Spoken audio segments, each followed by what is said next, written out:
Hello and welcome to Bloke on the Range. What I have before me here is almost the entire standard issue Swiss straight pull rifle series from the 1889 to the K31. So we've got service life here from about 1892 until the late 60s or even later in reserve service. Now this video is just a brief overview of this lot, and then we're going to start at this side, describe the 89 in massive detail, and then work along through the series to the end, describing them by how they differ. Now the point of this video today is just to give the quick brief overview and a little discussion on how the Swiss Army worked in the period, because you see a lot of comments where people presume it works like a normal military like the US or the UK professionals and so on. So let's crack on with that then. Now the Swiss Army is a militia army. It's not a professional army. It's still the same. It was then, it was before then. And it was arranged on German lines with a 3-line system. And I'm going to describe these bottom to top for reasons that will hopefully become clear. Now, the youngest troops are the first line troops, and they're known as the Auszug, in French, élite. So elite makes it sound like they're special forces or something, but they're not. They're just the youngest age cohort. Then you've got the second line, which in French terms would be territorials. They're just the next age section, and they're called the Landwehr. Sorry. And then the final third line is the old codgers with the big, long, droopy moustaches, and they're known as the Landsturm. Now, this sounds like it's some sort of assault troop or something, but really they're the old guys standing point defence on bridges and railway lines and tunnels and things like that. They're really only considered good for static defence, basically. In British terminology, I guess they would be like the Home Guard, but then during the Second World War there's a Swiss Home Guard, which is even lower than that, but we'll get to that in a moment. Now, during the period we're talking about here, so from the early 1890s up until the late 60s, the age cohorts changed a little bit. And at the start of our period here, you had the Auszug, so the first line from ages 20 to 32. The Landwehr, the second line, from 33 to 34 years old. And the Landsturm, 45 to 50 years old. In 1907, they changed that, and the Landwehr became 33 to 40, and the Landsturm 41 to 48. And this lasted until the Second World War was looming, when the Landsturm was extended up to age 60. So, why is this important to note? Well, there was a lot of toing and froing with these rifles, them being issued, withdrawn, sometimes en masse, sometimes just in dribs and drabs, feeding them into the bottom of the system in the Auszug, and then them bubbling up. Now,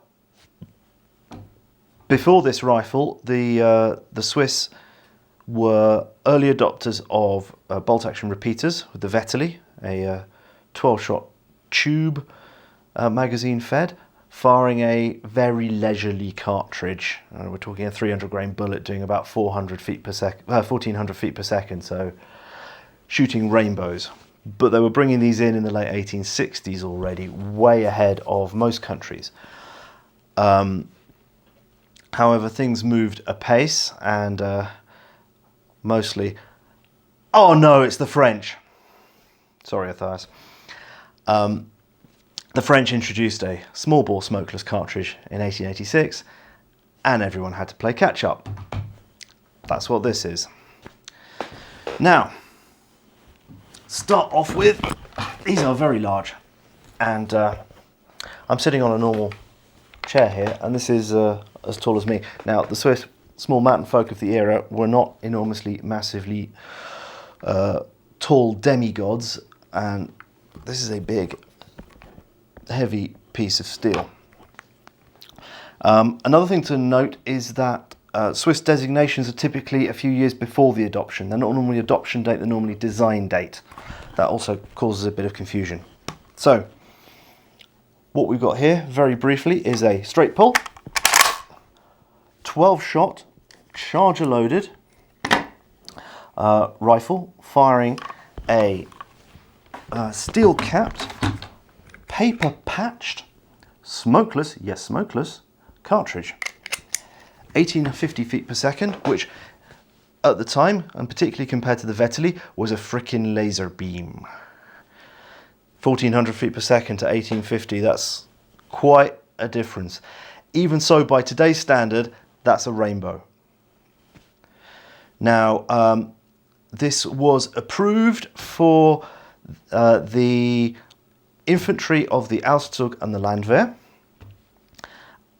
and for the Auszug, the cavalry, the logistics train, and the engineers. And yeah, I did say cavalry. This was insane. Obviously, it's too big. You can't cut around on a horse with that thing.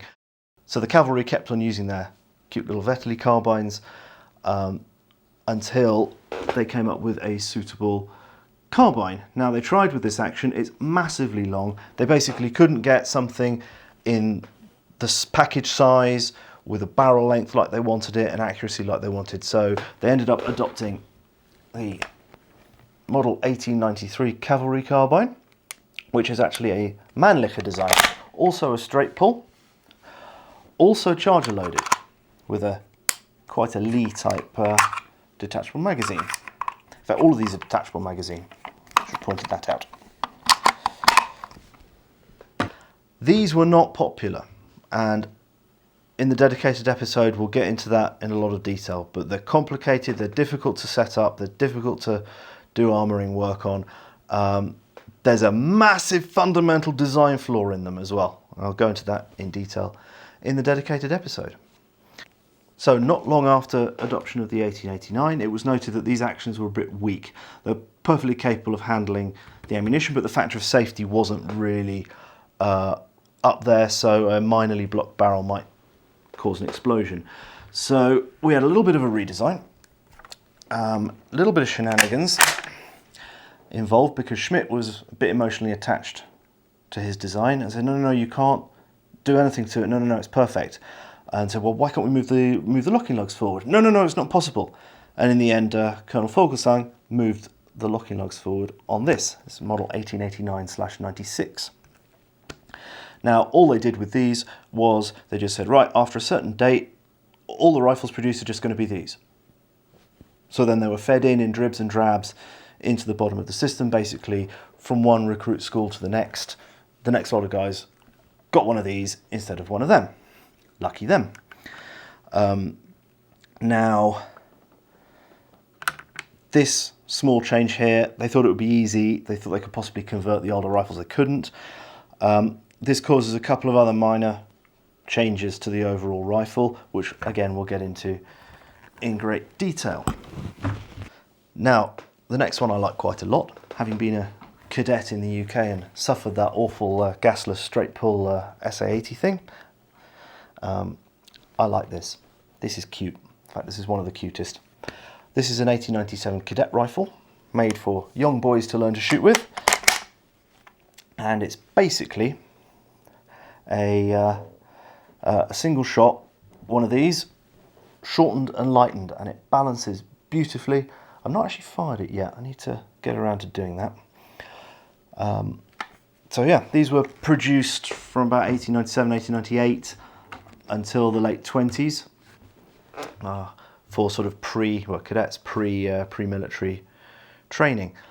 So a certain proportion of teenage boys would do cadets before joining the militia. And at this juncture, I think it would probably be a good plan to explain how the militia system worked. I've already described the age cohorts. Now, you do an initial recruit school, which would be a number of months, where you learn your basic soldiering. You then be handed off onto a unit, but you go home and go back to civilian life. And then you come for a number of repeat courses every year or so, which you did exercises and tried to maintain your level. And then you would do the obligatory shooting and the Feldschießen every year to prove that you could still shoot your rifle. And based around this, you've got the entire club structure. the shooting club structure that we still have today, which is nice. So moving forward in time, we have a gap. There's two of the unobtainium ones have not fallen into my hands yet, and I stress yet. I'm kind of hoping to find them at a reasonable price or find repro ones. But we have a Model 1900 short rifle, which is basically one of these with a 6-round magazine, more or less, that was issued to balloon companies, telegraph companies, fixed position artillery, fortress troops, and cyclists. And I don't think I've left anyone out there. There's also a Model 1905 carbine that, if I've understood the figures right, replaced on Bloke, possibly. We'll get into that in more detail. The 1893 carbine, and it's again based on the 89/96 action. Now, basically everything from here until here is the same basic action, only minor changes. But this action lasted from 1897 until 1933, when the last of these was produced. So, at about 1908, there was a set of trials to update the ammunition to the, at the time it was the Versuchspatrone 08, and later was adopted as the GP11. Spitzer boat tail, 174 grain bullet doing 2600, 2650 feet per second. Depends on which barrel length we're talking about. I don't have any of the 1908 trials rifles. They are available. They are hideously expensive. There weren't that many of them, and after the trials they went to Customs and Border Guard units. That's typically experimental stuff ended up there. What came out of the trials was a pair of long rifles and a pair of short rifles, using the British and American terminology. And it's a bit of a mystery sometimes as to why they didn't go just to a universal short rifle like the Brits and the Americans had, particularly as they'd had a short rifle in service anyway with the Model 1900. And the answer to this is the gravel bellies. The short rifles were not accurate enough for the shooting clubs. They're perfectly accurate enough for general military use, but they weren't accurate enough for the target shooting fraternity. And there was also a line of thought that said, okay, we can. There's an advantage in fighting in the mountains to having rifles that are sighted beyond 1,500 meters, which is ridiculous, to be honest. It's ridiculous, and had they ever fought, they'd have unlikely to have ever used the sights at those sorts of distances. But you can see the logic, fighting from one side of a valley to another. But anyway, so what we have here, start with the long rifles. We've got the model 96/11, which is a conversion of one of them, an 89/96 to the Model 11 standard. And we've got the Model 1911. Now, a lot of people like to think of them as a conversion to this, but for various reasons I'll get into in the episode, I like to think of these, the Model 1911s, as a new built 9611. The only differences between them are basically the shape of the butt and some minor internals that are not on all of them. Now, what they did here was they went down to a 6-round magazine because the 12-round is too big and gets in the way. They changed the sights and they changed the barrels to be suitable for what's now a conventional cartridge, because the barrels on this slot are very, very much intended for this particular funky ammunition. Now the carbines, again, we have conversions from earlier patterns, which are a carabiner 00/11, like this one. This one is converted from a Model 1900 short rifle. There were some converted from 05 cavalry carbines, and some sources give them the designation Carabiner 05/11, but to be honest, the only way you can tell is from the serial number. Now, the reason why the 9611s and the two missing ones here are unobtainium is that the vast majority were converted into these or these. From the outside, you can't tell the difference between a 1911 carbine built as a 1911 carbine or a conversion, unless it's a very particular one that's got some odd features hanging over from an earlier pattern, and this one doesn't. Some of them, if I remember correctly, some of the bicycle troop ones retain a bicycle troop type middle band and things like that. Another interesting point that's not well understood, I often get asked the question on the Facebook page and in comments, well, why didn't the Swiss adopt a Mauser type charger? Well, in fact, all of these from here on are fitted for a Mauser type charger. Like that. These are pretty rare.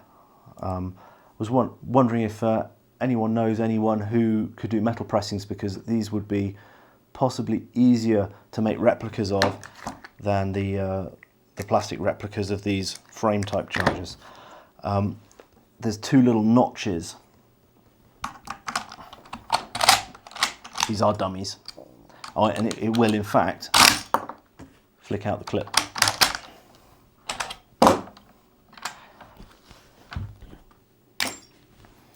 Even the K31. They trialled these in 1908.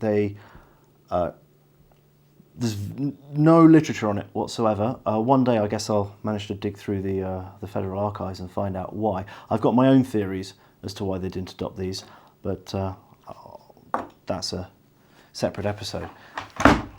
Even the last one, the K31, is fitted for this clip, so they were still thinking about it as late as the 1930s. Apparently they turned up in some of the experimental intermediate ammunition.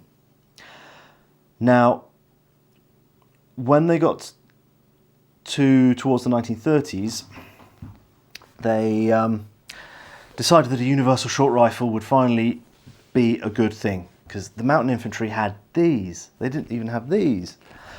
The manufacturing on these is very much of the era. It's very 1890s, and they were kind of expensive. So they did some trials. They made up 200 heavy-barreled K11s, which after the trials ended up in Border Guards, I think, or Customs. Decided it was too expensive, and Fuhrer, of machine gun fame, rationalised the design and updated the design into the K31 that most people are familiar with. It's the most numerous of all the Swiss rifles, so most people have come across this. And the design brief of this one was that it had to be at least as accurate as that, and no bigger and not particularly heavier than that. And they succeeded, because mechanically the accuracy of these is better than this. It's a good whack superior. Some people still shot better with these for ergonomic reasons, because balance and sight radius. Front sight's further from your eye. And this is basically a rationalised, production engineered version with front locking lugs.